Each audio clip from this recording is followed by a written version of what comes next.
கன்னி ராசிக்காரர்களே, இந்த தமிழ் புத்தாண்டு எப்படி இருக்க போகுதுன்னு பார்க்கலாமா?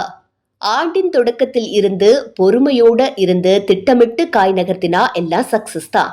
தொழில் மற்றும் வியாபாரத்துல புதிய வாய்ப்புகள் வந்து சேரும். உங்களோட திறமைக்கும் கடின உழைப்புக்கும் நல்ல லாபத்தை ஏற்படுத்தி தரும்.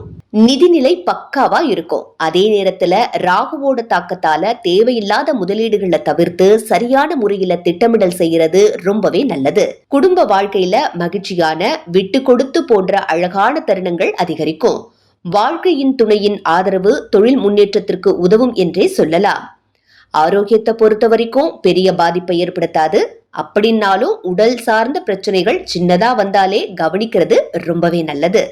ஆண்டின் பிற்பகுதியில் வயிறு தொடர்பான சிறிய உடல்நல குறைபாடுகள் ஏற்பட வாய்ப்புகள் அதிகம். அதனால எச்சரிக்கையோடு இருப்பது நல்லது. மாணவர்கள் மற்றும் வேலை தேடுபவர்களுக்கு நீண்ட நாள் கனவுகள் நிறைவேறும்.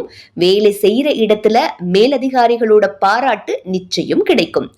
விஷ்ணு சகஸ்ரநாமம் பாராயணம் செய்யறது நல்ல பலனை தரும். புதன்கிழமை தோறும் விஷ்ணு கோயிலுக்கு போய் வழிபாடு நடத்துறது ரொம்பவே நல்லது.